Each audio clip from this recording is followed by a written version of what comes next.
I'm sorry, what?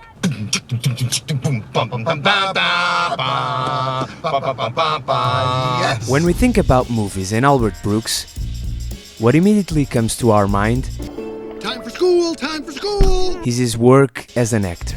I think there's a difference. We are the people is not the same as we are the people. Anybody finds out you stole from the family, we're both dead. That's why I don't have insurance. Sir, I'm afraid you've gone mad with power. Of course I have. You ever tried going mad without power? It's boring. No one listens to you. But Albert Brooks also wrote and directed some great movies as well. The Ettenauer is actually worn over the head. And one thing I find fascinating in these movies is the way Brooks creates comedy out of dark subjects like failure, I've hit the wall. My career has hit the wall. death, Is this what you thought it would be? Thought what would be? Where am I? Is this heaven? or despair. Doo-doo, I'm mentally ill.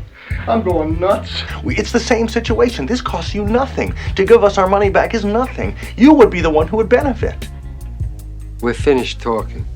Like a man on a wire, Albert Brooks navigates this thin line between drama and comedy, ending up with films where these two genres are so intertwined that sometimes we can't tell them apart anymore. This is a joke, right? You're joking. I have terrible cramps. I am bleeding profusely, and I want to vomit on the table.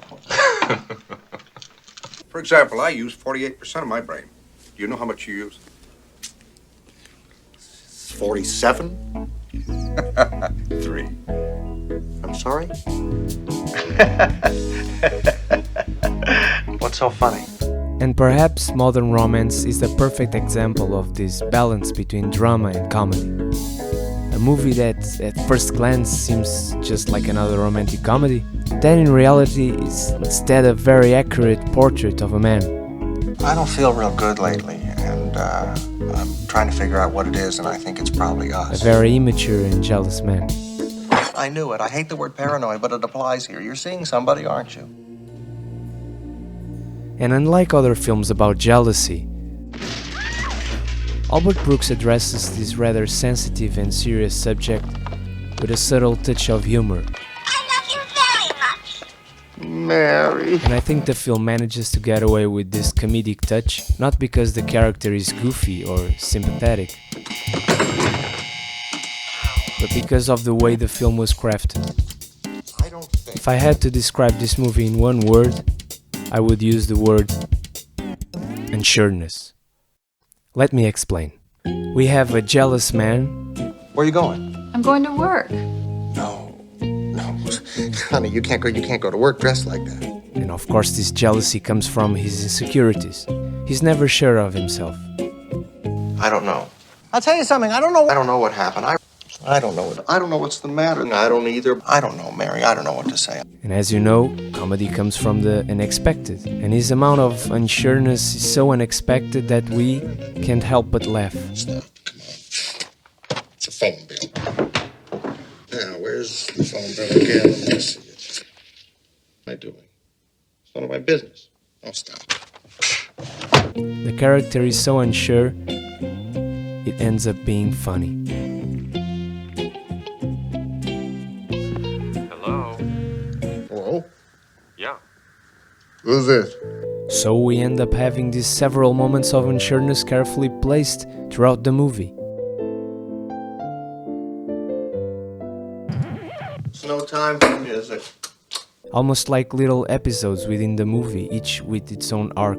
Now? I'm not gonna work now. I can't work now. I'm a mess. Yeah, I'm wallowing in this. Let's work. Come on, let's get into it. We'll do the best work we've ever done. Okay. I can't work. I'm not that kind of person. I'm going home. Don't call me this time. Okay, fine. I won't call you. And don't call me either, okay? And while these moments of unsureness serve as a vehicle to build this character's persona, at the same time, they generate comedy. Here's the thing. I just broke up with somebody, and I'm trying to start a new life, and I feel that running should be a major part of it. Get set! Go! These moments all have this same basic premise of the character quickly changing ideas, and they act like little variations of the same theme. Mary Harvard, A please. theme that repeats over and over again. Mary Harvard, please. So in this movie, the comedy comes not from unrelated gags joined by the narrative line, but always from the character's personality. Ellen, out of the past. Ellen, what are you doing tomorrow night? Nothing. I can't go out tonight. I have to stay and be alone. I just have to be alone. Ellen, Robert, Cole, I'll be there at 8 o'clock. I'm just calling to confirm. Okay, ready? Yeah. Here we go. I'm dating too soon, Ellen.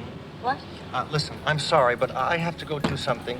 Albert Brooks and Monica Johnson wrote this movie using a tool that painters and musicians often use to create great compositions. Repetition, repetition, repetition. They use this repetition to wisely create humor, to extract comedy out of the main character's flaw, his insecurity. We could even sum up the movie in two beats that repeat.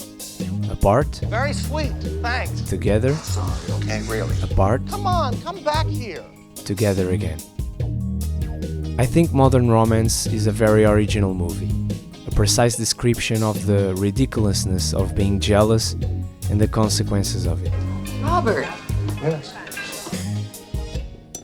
I'm a writer, a screenwriter. Ah, cream. No. Gelato. Ah, rider. You mean horse.